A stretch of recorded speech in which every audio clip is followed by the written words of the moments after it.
Hello everyone, मेरा नाम है हरप्रीत और स्वागत है आप सभी का एग्री स्टार के इस यूट्यूब चैनल में। आज की इस वीडियो में हम बात करने वाले हैं पॉलिटी का सेकंड लेक्चर। हमने एक लेक्चर ऑलरेडी कर चुके हैं, उसमें हमने प्रेम्बल तक कर लिया था, है ना। और जिन बच्चों ने फर्स्ट लेक्चर नहीं देखा तो वो फर्स्ट लेक्चर पहले देख लें, फिर ये सेकंड लेक्चर आप लगाएं, ठीक है। तो चलिए जी शुरू करते हैं। हमने फर्स्ट लेक्चर प्रेम्बल तक कर लिया था। एक आप करेक्शन कर लेना अपने नोट्स में। मैंने आपको लिखवाया था जो मतलब नेशनल एंथम है, national anthem and national song, ये गलती से उस दिन मैंने मतलब जल्दी में 24 नवंबर डाल दिया था ना, 24 नवंबर 1950 ये डेट डाल दी थी, बट नवंबर नहीं है, ये जनवरी है, ठीक है। मैंने ऐसे भी बोला था कि 2 दिन पहले, संविधान लागू होने से 2 दिन पहले मतलब नेशनल एंथम और नेशनल सॉन्ग का जो मतलब अडोप्ट किया गया सीए के द्वारा, ठीक है। ये अपने नोट्स में करेक्शन अभी कर लो। और इस वीडियो को यार देखने से पहले आप प्लीज़ लाइक ज़रूर कर दीजिएगा, ठीक है। तो आज हम शुरू करने वाले हैं पार्ट 1 से। संविधान के मैंने आपको बताया था कि पार्ट होते हैं 22 पार्ट थे जब लागू हुआ था, तो आज कितने हैं, 25 पार्ट हैं, ठीक है। अमेंडमेंट होती गई तो 25 पार्ट हो गए थे। तो पार्ट 1 का नाम क्या है? पार्ट 1 में पहले तो देखते हैं आर्टिकल कितने आते हैं। इसमें आर्टिकल होते हैं 1 से लेकर 4 तक, और इस पार्ट का नाम है union and it's territories. Spelling पर मत जाना, ठीक है। टेरिटरीज, यस, ये आप लिख लीजिए। कई बार क्वेश्चन ऐसे ही पूछ लिया जाता है कि संविधान में पार्ट 1 का नाम क्या है, तो ये उसका नाम है यूनियन एंड इट्स टेरिटरी। और इसमें आर्टिकल कितने आते हैं, 1 से लेकर आर्टिकल 4 तक। आप साथ साथ याद करते जाइएगा, नोट्स भी बनाते जाइएगा, क्योंकि आर्टिकल बहुत ज़्यादा हो जाएंगे अंत तक और आपको याद करना मुश्किल हो जाएगा। आज की इस वीडियो में हम ज़्यादा स्टोरी बेस्ड रखेंगे, क्योंकि आपको समझाने वाला काम आज ज़्यादा है थोड़ा सा, ठीक है। तो चलिए जी शुरू करते हैं। 1 मिनट बस। लिखो सबसे पहले आर्टिकल नंबर 1। आप स्पीड को फास्ट भी कर सकते हो। आर्टिकल 1 क्या कहता है? India, that is Bharat, is described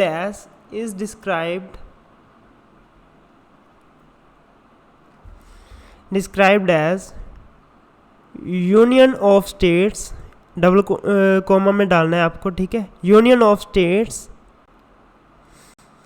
rather than federation of states, ठीक है। ये क्या कह रहा है कि जो मतलब पावर है, जो इंडिया की, भारत की जो पावर है, वो स्टेट के सेंटर के पास होगी, यूनियन के पास होगी। जो स्टेट है यूनियन के अकॉर्डिंग ही वर्क करेगी, ठीक है, rather than federation of state. Federation का मतलब क्या होता है कि स्टेट की पावर्स, जो पावर है वो अलग है। वैसे तो पावर तो अलग अलग ही है, मतलब जो फेडरेशन का मतलब होता है कि स्टेट अपने ओर से काम करता है और सेंटर अपनी तरफ से काम करता है ना। तो मतलब फेडरेशन ऐसे नहीं है कि हमारा देश जो आज है, तो संविधान में तो लिखा है कि यूनियन के अकॉर्डिंग काम करेगा, जैसे मतलब सेंटर ने बोल दिया तो वैसे काम करेगा, बट एक्चुअल में ऐसा नहीं होता। तो आप इनको बस केवल एग्ज़ाम के पॉइंट ऑफ व्यू के लिए याद रखो, ठीक है। अपना मतलब ओपिनियन मत देने लग जाना कि ऐसे तो हमारे देश में होता ही नहीं है, ठीक है। अपना ओपिनियन नहीं देना हमको, ठीक है। बस आर्टिकल ऐसे जैसे लिखा गया है वैसे ही मैं आपको लिखवा रहा हूँ, तो वैसे ही आपको याद कर लेना है। तो लिखना चाहो तो लिख सकते हो। फेडरल क्या होता है?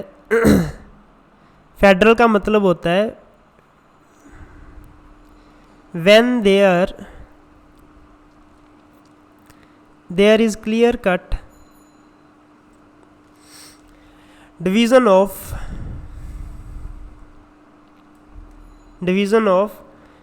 power between center and state, ठीक है, आप उलझ मत जाना, क्योंकि मैंने मतलब 6th शेड्यूल में आपको लिखवाया भी था ना, 6th शेड्यूल में लिखवाया था 7th में division of power between centre and state. वो मसले थे, जो वो सब्जेक्ट थे, कौन कौन सी पावर किसके अंडर आती है। ये मतलब ऐसे एक क्लियर कट डिवीज़न ही है, मतलब ऐसा नहीं है कि डिवीज़न ही है हमारे देश में क्लियर कट। तो यूनिटरी क्या होता है? यूनिटरी का मतलब होता है कि जो स्टेट की सरकार है वो सेंटर के अकॉर्डिंग काम करेगी। ठीक है, आर्टिकल नंबर 1 लिख लिया आपने। तो जो जो इम्पोर्टेंट आर्टिकल है वो मैं आपको लिखवाता जाऊंगा। जैसे पार्ट 1 में हमारे लिए इम्पोर्टेंट आर्टिकल नंबर 1 है और आर्टिकल नंबर 3 है। तो लिखो जी आर्टिकल नंबर 3। आर्टिकल नंबर 3 जो जो एग्ज़ाम के पॉइंट ऑफ व्यू से इम्पोर्टेंट है मैं वही लिखवा रहा हूँ आपको। ठीक है, it gives supreme power to the parliament to change the boundaries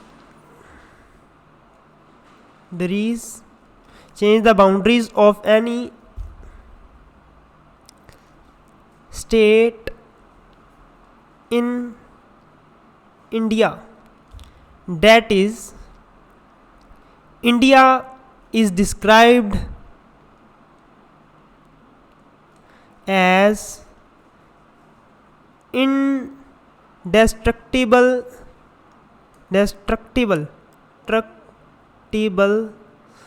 union of destructible states. आप टेंशन मत लो कि ये क्या लिखवा रहे हो आप, मैं आपको समझाता हूँ।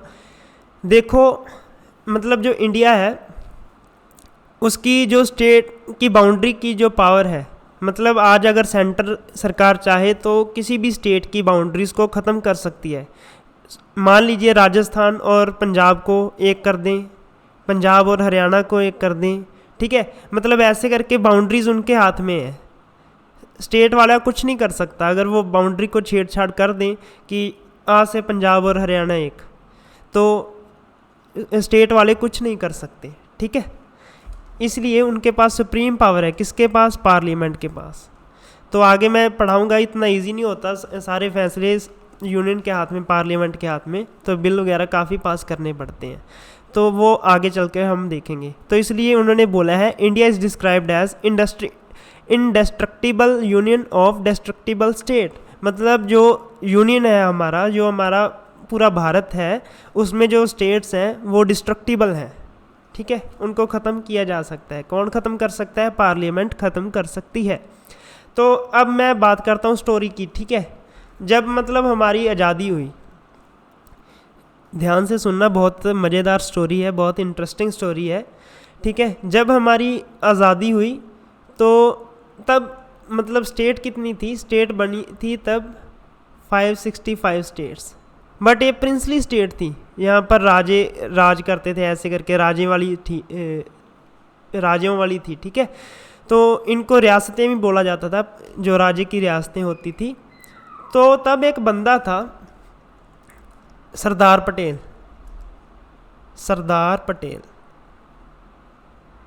तो मैंने आपको बताया हुआ है, इसको आयरन मैन ऑफ इंडिया बोला जाता है। तब मैंने पूछा भी था पिछली वीडियो में, इसको कौन सा मैन बोला जाता है? तो इसको आयरन मैन ऑफ इंडिया बोला जाता है। ठीक है, तो ये फर्स्ट डिप्टी पीएम भी रह चुके हैं, deputy PM. First home minister भी रह चुके हैं, होम मिनिस्टर। तो ये आगे लिख देता हूँ, ये थोड़ा लो पुरुष बंदा था। ठीक है, तो इसने हिंदुस्तान को पूरे को डिवाइड कर दिया था। कैसे डिवाइड कर दिया था? मान लीजिए ये इंडिया है। ठीक है, इन्होंने ऊपर वाले को ऐसे करके 4 भागों में बांट दिया था। इसको ए नाम दे दिया था, इसको बी, इसको सी और इसको डी, ऐसे करके डिवाइड कर दिया था पूरे इंडिया को। ठीक है, बट जो ये बंटवारा किया गया ये वाला था भाषा के आधार पर। ठीक है, क्योंकि जब भाषा के आधार पर ये मतलब किया गया, डिवाइडेशन करी गई, तो जो साउथ इंडिया था, साउथ इंडिया में जो इधर वाला एरिया था, मामला पूरा गर्म हो चुका था, पूरा मामला गर्म हो चुका था कि ऐसे कैसे, है ना। तो नॉर्थ इंडिया शांत रहा, नॉर्थ इंडिया शांत रहा, क्योंकि देखो साउथ इंडिया में जो भाषा का परिवर्तन है वो 20 से 40 किलोमीटर की दूरी पर भाषा उनकी चेंज हो जाती है। तो वो बोलने लगे कि ऐसे कैसे आप भाषा के आधार पर बंटवारा कर रहे हो, हमारे तो इधर भाषाएं बहुत हैं, तो ऐसे कैसे, मतलब इधर तो भाषा की डाइवर्सिटी बहुत है। तो उन्होंने इस चीज़ का हल निकालने के लिए एक कमीशन बैठाया, एस के धार कमीशन, एस के धार कमीशन। ठीक है जी। इस कमीशन ने भी सॉल्व करने की ट्राई करी कि मामला को हम सॉल्व करें। तो कब बिठाया इन्होंने? जून 1948।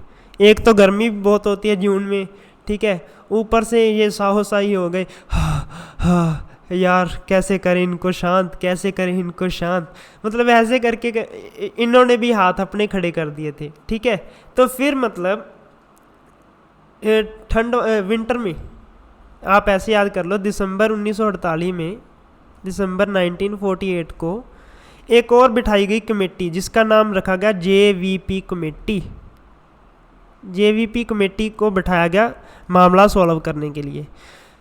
तो इन्होंने भी मतलब काफ़ी कोशिश तो करी, लेकिन इन्होंने सरकार को बोला कि हम भाषा के आधार पर स्टेट को और नहीं बांट सकते, क्योंकि ऑलरेडी हम धर्म के आधार पर पाकिस्तान और इंडिया का बंटवारा कर चुके हैं, तो हमको मतलब स्टेट के आधार पर हम नहीं कर सकते, भाषा के आधार पर स्टेट को और नहीं बांट सकते। ठीक है, ये सुनने के बाद मतलब पहले तो जो आम लोग हैं वो तो मतलब मर ही रहे थे ना, ऐसे करके बहुत सारा जो मतलब इतना घसमान हुआ था, इतनी सारी लड़ाइयाँ हो रही थी, तो आम लोग तो मर ही रहे थे। तो एक ना वहाँ पर एक साउथ इंडिया का मशहूर बंदा था जिसने ये बात सुनी, तो उस बंदे का नाम था पोटी, POTI, पोटी श्री, एक मिनट मैं इधर लिख देता हूँ नाम थोड़ा सा, पोटी श्री रामा मुल्लू, ये बंदा मशहूर था वहाँ का। ठीक है, ये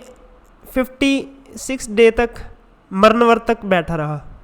ठीक है, 56 दिन के मरणव्रत पर बैठा रहा कि हमारी सरकार मांगे पूरी करो। ठीक है, तो 56 दिन इसको किसी ने मतलब 55 दिन तक इसको मतलब किसी ने पूछा ही नहीं, यार तू ऐसा क्यों कर रहा है, तू ऐसा क्यों कर रहा है। तो इसकी 56 डे पर मौत हो गई थी, डेथ हो चुकी थी। ठीक है, तो मतलब फिर जब सेंट्रल सरकार को पता चला तो उन्होंने इस मामले को सुलझाने के लिए 1 अक्टूबर 1953 को तेलुगु स्पीकिंग पीपल के लिए एक स्टेट का निर्माण कर दिया। तेलुगु स्पीकिंग पीपल की एक स्टेट बना दी। कौन सी थी? आंध्रा स्टेट बना दी गई। ठीक है जी, तो जब ये फैसला हुआ कि आंध्रा स्टेट बन गई, तो फिर मतलब पहले तो नॉर्थ इंडिया में था ना, मतलब पहले तो साउथ इंडिया में ये चल रहा था मामला, इधर चल रहा था। जब आंध्रा स्टेट बनी तो ये भी पूरा हिल चुका था, ये वाला पूरा सिस्टम हिल चुका था, इधर नॉर्थ वाला पोर्शन भी हिल चुका था कि ऐसे कैसे उनकी स्टेट बना दी, हमारी बनाई नहीं, ऐसे कैसे। इधर वाले बंदे अलग अपना झंडा उठा रहे हैं कि हमको गुजराती चाहिए, गुजरात वाले, पंजाब वाले कहते हैं हमको केवल पंजाबी चाहिए, यूपी वाले कह रहे हैं हमको केवल हिंदी वाले चाहिए ना। ऐसे करके सारा देश हिल गया कि ऐसे तो फिर हमारा भी हक बनता है कि हम भी मतलब हमारी भाषा को भी ऐसे करके वो मिलनी चाहिए, मान्यता मिलनी चाहिए। तो फिर मतलब क्या था, जवाहरलाल नेहरू जी ने सबको मिन्नता कड्डियाँ रिक्वेस्ट की। जवाहरलाल नेहरू जी बोले कि भैया आपके सामने रिक्वेस्ट है कि आप ऐसे सारा देश मत लड़ो, हम कोई ना मामले को सुलझाते हैं, ऐसा करते हैं हम पूरे देश को ना दोबारा बनाते हैं, पूरे देश को हम ढाकर दोबारा बनाते हैं, ये कुछ नहीं है, ABCD वगैरह कुछ नहीं है। फिर मतलब उन्होंने क्या करा, 1953 को एक एक्ट पास किया। ठीक है, एक कमीशन बिठाया, एक्ट नहीं, एक कमीशन बिठाया, स्टेट्स रीऑर्गेनाइजेशन और ऑर्गेनाइजेशन कमीशन। तो जब इस कमीशन को बिठाया, इन्होंने पूरे 3 साल में फिर सारे देश को बनाया, ठीक है। तो इनके 3 मुख्य बंदे थे, स्टेट रीऑर्गेनाइजेशन कमीशन के 3 मुख्य बंदे थे। वो कौन कौन से थे? एक था फैज़ल अली,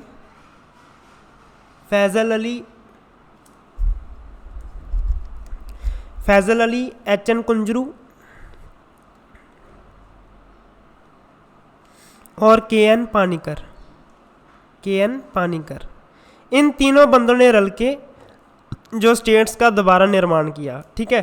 तब इन्होंने 14 स्टेट्स एंड 6 यूनियन टेरिटरीज बना दी थी, ठीक है। तो कब बनाई थी इन्होंने? 1956 को, ठीक है। एक एक्ट पास किया था, स्टेट रीऑर्गेनाइजेशन एक्ट। इसके तहत इन्होंने 1956 को 14 स्टेट्स एंड 6 यूनियन टेरिटरीज बना दी थी। 6 यूनियन टेरिटरी मैं लिखवाऊंगा कौन कौन सी थी, बट पहले मैं इस स्टोरी को आपको फिर एक बार थोड़ा सा डीपली समझाता हूँ, ठीक है। जब मतलब देश की आज़ादी हुई, जब देश की आज़ादी तो बाद सरदार पटेल के आगे चुनौती वाला काम था कि वो जो डूब रही थी, ये रियासतें डूब रही थी, तो उनको कैसे बचावे। जो मतलब उनमें से आधी रियासतें तो ऐसी थी जो मतलब बाली जो बहुत ज़्यादा कट्टर की मीन्स वो मतलब टलने वाले नहीं थे कि नहीं हमको तो यही ऐसा करके ऐसा ही चाहिए, हमको तो ऐसा चाहिए, है ना। तो एक थी हैदराबाद वाला क्या था केस, आपको मैं दिखा देता हूँ, 1 मिनट। मैंने पंजाबी में डाल दिया। हैदराबाद वाला आप अपनी लैंग्वेज में लिखना चाहो तो लिख सकते हो, वैसे मैं इंग्लिश में भी लिखवाऊंगा आपको, टेंशन मत लो, पहले आप स्टोरी को समझने की ट्राई कीजिए। तो जो हैदराबाद वाला क्या केस था, जो हैदराबाद वाला था ना, एक था हैदराबाद वाला, एक था जूनागढ़ का राजा, और एक था कश्मीर वाला, ठीक है। तो इनको पूछा गया कि कौन सी स्टेट किस में रलना चाहती है, पाकिस्तान में या मतलब इंडिया में, ठीक है। पहले जो हैदराबाद वाला केस हुआ, तो हैदराबाद वाले जो लोग थे वो थे मुसलमान, ठीक है। हैदराबाद वाला जो मुसलमान था, जो हैदराबाद के जो लोग थे ना, वो थे हिंदू और राजा था मुसलमान। राजा कहता कि मैं तो पाकिस्तान में रलना है, तो लोग कहने लगे कि नहीं हमको हिंदुस्तान में रलना है, ठीक है। ऐसे करके काफ़ी मतलब हुआ। तो इंडिया वालों ने, हमारे वाले क्या होते हैं, स्कीमी बंदे होते हैं थोड़े से, है ना। जुगाड़ लाना हमसे कोई सीखे तो, इंडिया वालों से कोई सीखे तो यार ऐसा ही होता है, इंडिया वाले जुगाड़िए होते हैं थोड़े से। इन्होंने क्या किया, इन्होंने बोला कि हाँ हम रेफरेंडम कराते हैं, जो मतलब जिसकी जिधर ज़्यादा वोट होगी तो उसको उधर रलने दे देंगे, ठीक है। तो हमारे वालों ने क्या किया, हैदराबाद पर तो आर्मी का अटैक लॉन्च कर दिया और कागजों में दिखा दिया कि हाँ रेफरेंडम कराया गया था, तो लोगों ने इधर इंडिया में रलने के लिए कह दिया, तो इंडिया में हैदराबाद को ऐड कर लिया गया। तो जूनागढ़ का क्या था, जूनागढ़ का भी जो राजा था सेम हैदराबाद के जैसे, वो भी मुसलमान था, लोग थे हिंदू, ठीक है। तो इधर रेफरेंडम कराया गया, तो इधर रेफरेंडम में तो लोगों की ज़्यादा थी, सपोर्ट ज़्यादा थी, तो इनको ऑलरेडी रेफरेंडम के चलते ऐड कर लिया गया। तो रहेगी बात कश्मीर की।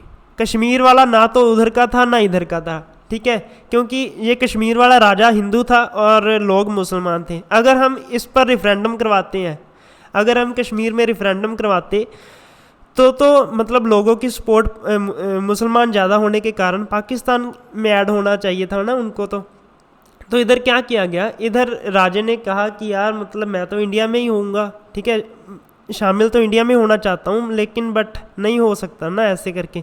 तो इन्होंने जो राजा कौन सा था, इनका राजा था, चलो मैं राजे का नाम लिखवा देता हूँ आपको।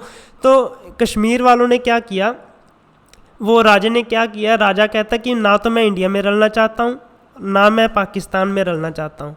तो ऐसे करके मतलब वो ना तो पाकिस्तान में रला तो ना इंडिया में रला, न्यूट्रल रहना चाहता हूँ, ठीक है।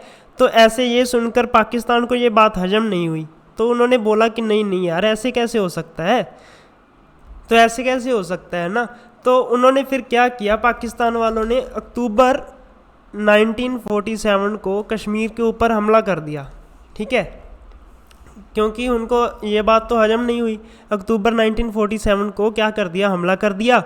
कश्मीर का जो राजा था, हरी सिंह था उसका नाम जी, हरी सिंह कश्मीर वाले का, तो वो नेहरू के पास आया। तब हमारे जो वो थे ना, नेहरू जी मंत्री थे, पीएम थे हमारे फर्स्ट, तो नेहरू के पास आया तो वो बोलने लगा कि हमारी हेल्प करो जी, वो पाकिस्तान वालों ने तो हमारे ऊपर हमला कर दिया। तो नेहरू जी बोले कि आप ऐसा करो, आप हमारे इंडिया में रल जाओ तो आपकी हेल्प हम कर देंगे। तो इसके बाद हरी सिंह जी ने एग्रीमेंट पर साइन कर दिया और कश्मीर को भी इंडिया का एक पार्ट बना लिया गया। तो ये था जी स्टोरी आज की इस वीडियो की। तो मैं इसको लिखवा देता हूँ आपको शॉर्ट में, ठीक है, ताकि आपको नोट्स में कोई दिक्कत ना आए। बाकी आप अपनी लैंग्वेज में भी लिख सकते थे इसको। चलो जी, फिर भी मैं लिखवा देता हूँ। आफ्टर द इंडिपेंडेंस, ठीक है, states were organised but without following any criteria, ठीक है। So demand started arising to reorganize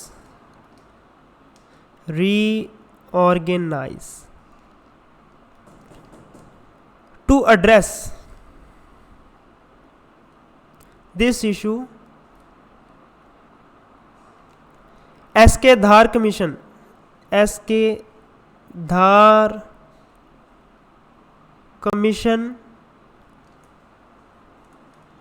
was set up in June 1948. It was followed by JVP committee in December 1948. ये मैंने आपको बता दिया है कि पहले एसके धार कमीशन को गर्मियों में बिठाया गया, तो उनके बस की भी बात नहीं रही है ना, तो फिर मामले को सुलझाने के लिए जेवीपी कमेटी को बिठाया गया दिसंबर 1948 में। But they decided that India will not be further divided on language basis, ठीक है। स्क्रीनशॉट ले लीजिएगा या फिर साथ साथ लिख रहे हो तो लिख लीजिएगा, ठीक है। एक मिनट, इधर मैंने लिखा था स्टेट रीऑर्गेनाइजेशन एक्ट, ठीक है, पीछे वीडियो आ गया था, ऊपर लिख देता हूँ। स्टेट रीऑर्गेनाइजेशन एक्ट 1956, ठीक है। और इधर नीचे इधर मैंने लिखा था आंध्रा स्टेट, ठीक है। और तो नहीं है ना वीडियो, इधर मैंने लिखा था आयरन मैन ऑफ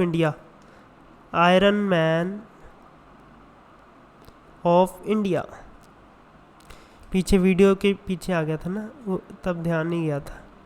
हाँ, इतना ही था अब तक तो। चलो जी, इतना हो गया ना। बट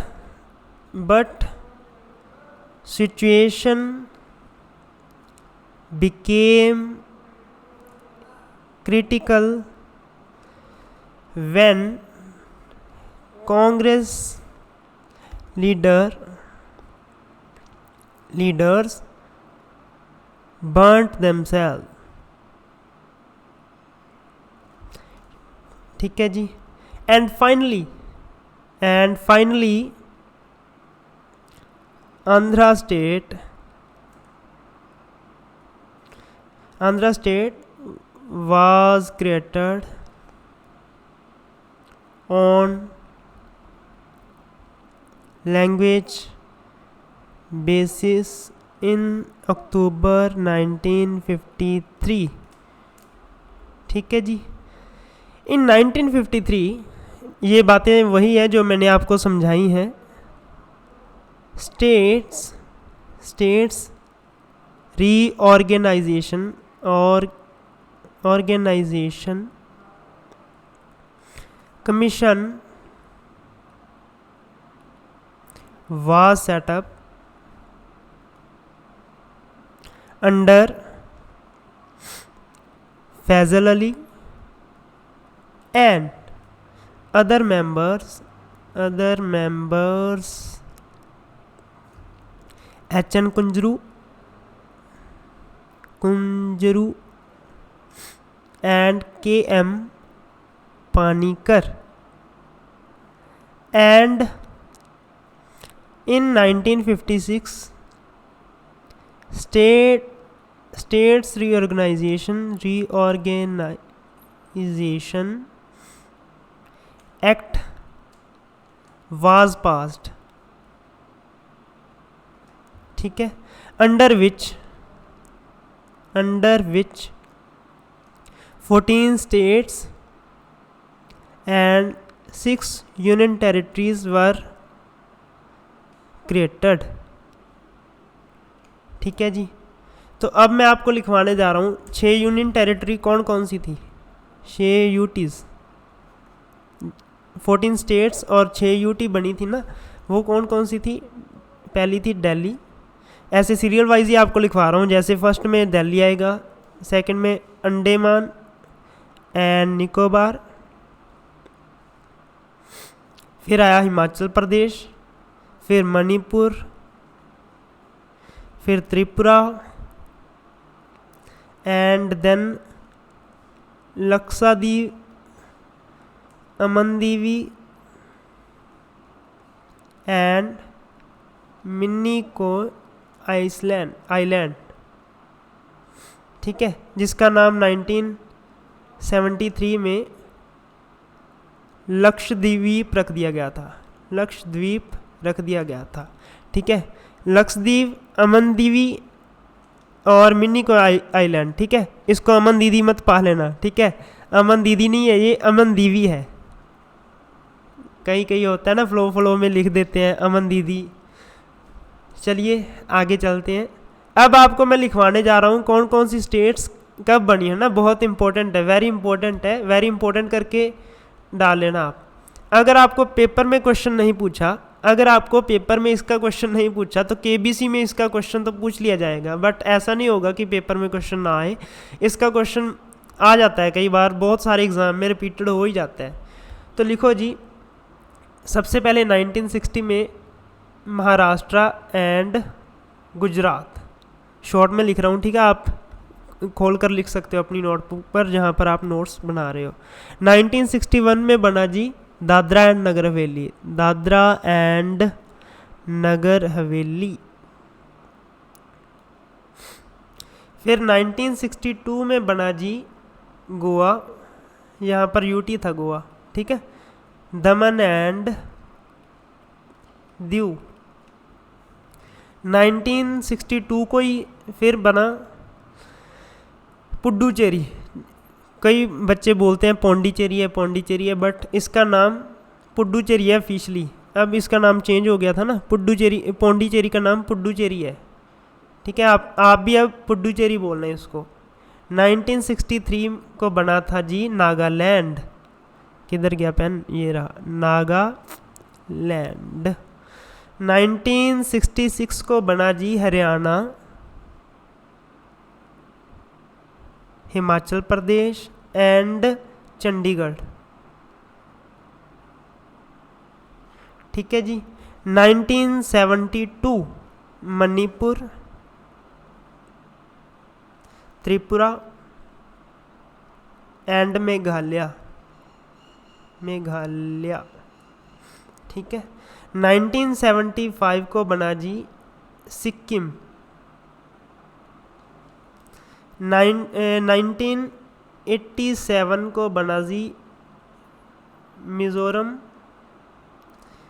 अरुणाचल प्रदेश को मैं ऐसे करके लिखूंगा, ठीक है, कंफ्यूज मत होना, AP।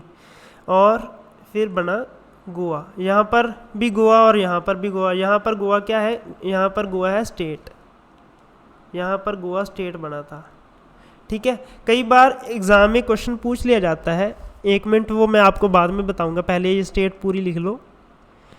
2000 को बना जी छत्तीसगढ़।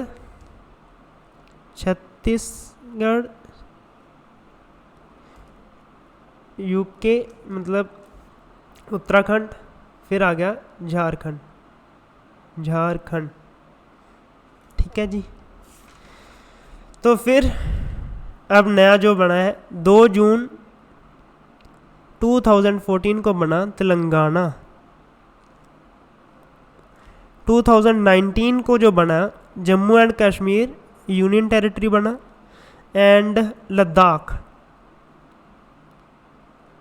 ये भी क्या बना, यूनियन टेरिटरी बना, ठीक है जी। ये हमारा पार्ट 1 है। और पार्ट 1 में किसी को अगर डाउट हो तो नीचे कमेंट कर देना, अगर कोई सुझाव हो तो वो भी नीचे कमेंट कर देना। अगर आप हमारे व्हाट्सएप ग्रुप या फिर टेलीग्राम ग्रुप में ज्वाइन होना चाहते हो तो उसका लिंक मैंने डिस्क्रिप्शन में पिन कर दिया है, तो आप वहां से जाकर भी ज्वाइन कर सकते हो और अपने डाउट्स बच्चों से पूछ सकते हो या मेरे से डायरेक्ट भी पूछ सकते हो, ठीक है जी।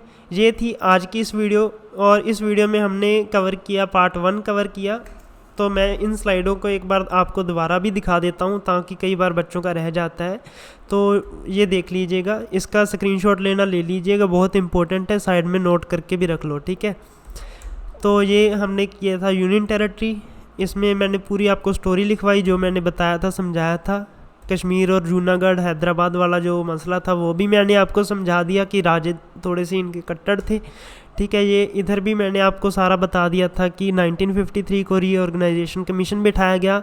उसमें 3 बंदे थे, Fazal Ali, HN Kunzru and KN Panikkar, ठीक है, जिन्होंने 3 सालों में क्या बना दिए थे 14 स्टेट और 6 यूनियन टेरिटरी बना दिया था। और फिर मतलब एक साउथ इंडिया का तब बंदा था पोटी श्री रामामुल्लू, 15 दिन के मरण व्रत पर बैठ गया था, ठीक है, ये भी मैंने एक्सप्लेन कर दिया। और 1 अक्टूबर 1953 को आंध्रा स्टेट बनी थी। दिसंबर 1948 को JVP कमेटी बैठी थी, और धार कमीशन SK धार बैठा था जून 1948 को, ये भी हमने बता दिया। आर्टिकल 3 में क्या है कि गवर्नमेंट के पास जो मतलब पार्लियामेंट है, यूनियन के पास पूरी पावर है कि उसकी बाउंड्रीज़ को हिला सकती है, ठीक है।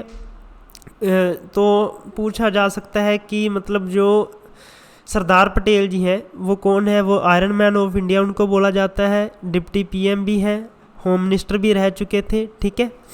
तो तब मतलब जब देश आज़ाद हुआ तो कितनी स्टेट बनी थी, जिसको प्रिंसली स्टेट के नाम पर भी जाना जाता था। प्रिंसली स्टेट मींस जो राजे की रियासतें थी, ठीक है, वो बनी थी 565, कई किताबों में 564 एंड 566 भी लिखा हुआ है, तो बट ऑफिशियल डाटे के अनुसार 565 इसका राइट आंसर है। पार्ट 1 में हमने पार्ट 1 का नाम क्या है, यूनियन एंड इट्स टेरिटरी। इसके आर्टिकल कितने होते हैं, 1 से लेकर 4 तक इसके आर्टिकल है। आर्टिकल नंबर 1 क्या है कि India that is Bharat is described as union of states rather than federation of state, की यूनियन के अकॉर्डिंग ही स्टेट्स जो काम करेंगी, ठीक है जी। तो ये था आज का लेक्चर, मैंने आपको पूरा डिटेल में भी समझाया और लास्ट में इसकी समरी भी आपको लेक्चर की बता दी। अगर आपको ये वीडियो पसंद आया तो इस वीडियो को लाइक कीजिए, चैनल को सब्सक्राइब कीजिए और साथ में बेल आइकन को भी प्रेस कर दीजिएगा, ताकि आपको आने वाली हर वीडियो का नोटिफिकेशन आता रहे और आप इस वीडियोस का फ़ायदा उठाते रहें, ठीक है जी। चलो जी, मिलते हैं अगली वीडियो में, तब तक के लिए जय हिंद, वंदे मातरम।